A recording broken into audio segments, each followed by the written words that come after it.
आइए श्री राम कथा की ओर चलें। दशरथ महाराज सभागार में पहुंचे हैं और सभागार में पदासीन होते हुए दशरथ महाराज ने सबसे पहले अपने मन की बात कही। मानस का दर्शन करा रहे हैं। क्या कहा दशरथ महाराज ने? नपि जुगराज राम कहि देऊ और जीवन जन्म लाओ किन लेऊ। नपि जुगराज राम कहि देऊ और जीवन जन्म लाओ किन लेऊ। जीवन जन्म लाओ किन लेऊ। नपि जुगराज राम कहि देऊ और जीवन जन्म लाओ किन लेऊ। दशरथ महाराज ने पदासीन होते हुए कहा है कि मैं विचार कर रहा हूँ, सोच रहा हूँ कि मेरा चौथापन आ गया है। अब मुझे प्रभु का भजन करना चाहिए, प्रभु का ध्यान करना चाहिए, प्यारे प्रभु की साधना करनी चाहिए।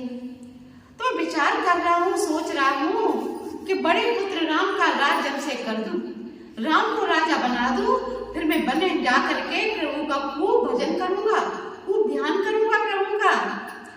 लेकिन ये बात प्रजा के मन में न जाने कब से आ रही थी कि मेरे महाराज प्रभु श्री राम को, युवराज राम को कब राजा बनाएंगे, कब राज्याभिषेक करेंगे। न जाने कब से मन में उत्कृष्ट उत्कंठा उदित हो रही थी कि हमारे महाराज कब राम को राजा बनाएंगे, कब हमारे युवराज राम का राज्याभिषेक करेंगे। न जाने कब से प्रजा सोच रही थी। आज जब महाराज ने प्रजा के मन की बात कही तो प्रजा आनंदित होने लगी, क्योंकि संकोच और लज्जा के कारण अपने मन की बात प्रजा महाराज से कह नहीं पा रही थी। आज जब महाराज ने प्रजा के मन की बात कही तो पूरी प्रजा आनंदित हो रही है, आह्लादित हो रही है, खुशी की लहर दौड़ गई है पूरी प्रजा। और दशरथ महाराज ने अपने गुरुदेव से कहा है कि गुरुदेव सुमुहूर्त देखिए कि राम का कब राज अभिषेक किया जाए। तो गुरु वशिष्ठ जी ने कहा है, वेग विलंब न करो न साजय सबई समाज और सुदन सुमंगल जवनी जब राम हुए जुगराज। जब राम हुए जुगराज।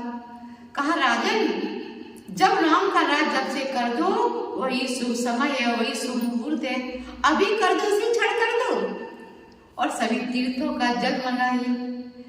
दशरथ महाराज ने सेवकों को बुलाया है और सेवकों को आदेश दिया कि जाओ सभी तीर्थों का जल लेकर के आओ, और घोषणा कर दी कि कल राम का राज अभिषेक होगा। पूरी प्रजा आनंदित होने लगी कि कल हमारे युवराज राम का राज अभिषेक होगा। देखिए कल पट डाल दिया और कल कभी आज तक हुआ नहीं है। कल राम का राज अभिषेक होगा। अब कल जब आएगा तब पता चलेगा कि कल राम का राज अभिषेक होगा कि नहीं होगा। पूरी प्रजा आनंदित होने लगी। देखिए कोई भी घर में उत्सव हो, उत्सव होने से पहले, मनाने से पहले उत्सव नहीं मनाना चाहिए, पहले आनंदित नहीं होना चाहिए, नाच गाना नहीं करना चाहिए। और फिर जब पूरी आनंदित होने लगी राज अभिषेक होने से पहले, पूरी प्रजा आनंदित हो रही है, पूरी अवधपुरी में शोर हो रहा है। देवता विचार करने लगे, ये सोचने लगे आज अवधपुरी में इतना शोर क्यों हो रहा है। नीचे झांक करके देखूं तो सही। जब देवताओं ने नीचे झांक करके देखा तो पूरी प्रजा आनंदित हो रही है अवधपुरी की। कल हमारे युवराज राम का राज्याभिषेक होगा, कल हमारे युवराज राम राजा बनेंगे। पूरी प्रजा उत्सव मना रही है, नाच रही है, गा रही है, नगाड़े बज रहे, ढोल बज रहे हैं, सभी आनंदित हो रहे हैं। देवता घबरा गए सुन करके कि अगर राम का राज्याभिषेक हो गया तो हमारा क्या होगा, जो बेघर हुए घूम रहे हैं। ये सुन करके देवता घबरा गए, भयभीत हो गए और दौड़े दौड़े सरस्वती मैया के पास पहुंचे।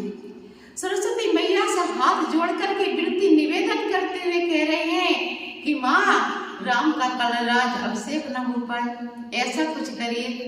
सरस्वती मैया ने देवताओं से कहा कि तुम तो बड़े स्वार्थी हो, कि तुम अपने स्वार्थ के आगे प्रभु को भी नहीं छोड़ रहे हो, बड़े स्वार्थी हो। देवताओं ने कहा देवताओं ने कहा कि हाँ ये बात सत्य है, मैं स्वार्थी हूँ, ये बात सत्य है, लेकिन मेरे साथ साथ संत महात्माओं का भी हित छुपा हुआ है, जो वन में जाकर के हजारों वर्ष बीत रहे हैं, वन में जाकर के साधना कर रहे हैं, तप कर रहे हैं कि वन में मेरे प्रभु आएंगे, मेरे प्यारे प्रभु के दर्शन होंगे, आनंद प्राप्त होगा प्रभु के दर्शनों का। तो मेरे साथ साथ उन देवताओं का भी तो छुपा हुआ है।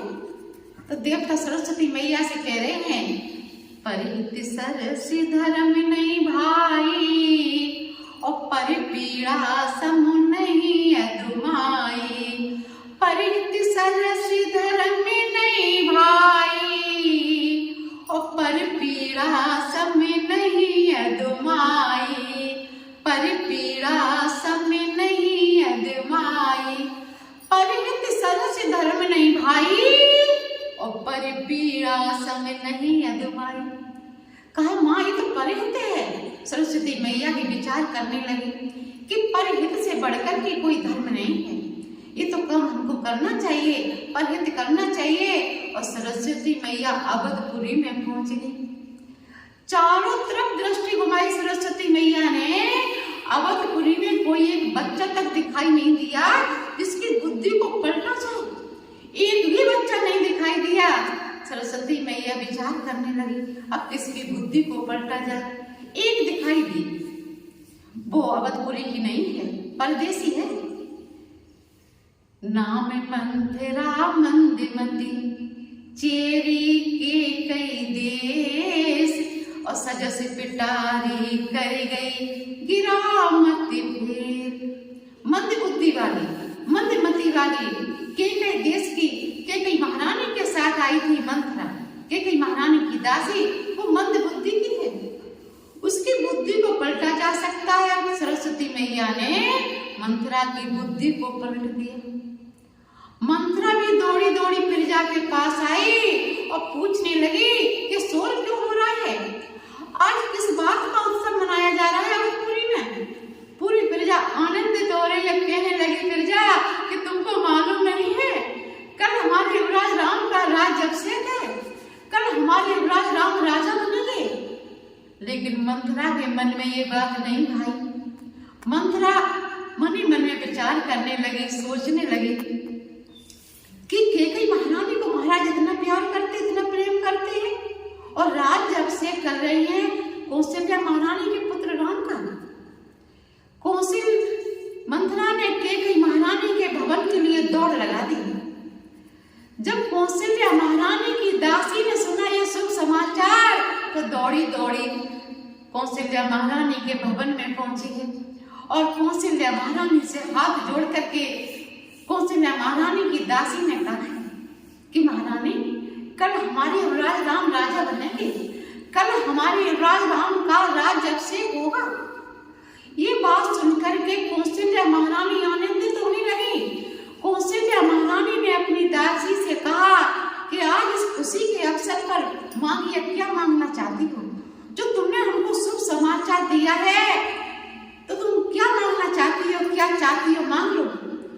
दासी आनंदित हो रही है। कौशल्या महारानी ने आनंदित होते हुए अपने गले का बहुमूल हार उतार करके दासी के गले में डाल दिया, और दासी आनंदित होती हुई कौशल्या महारानी के भवन से निकल रही है, आनंदित हो रही है।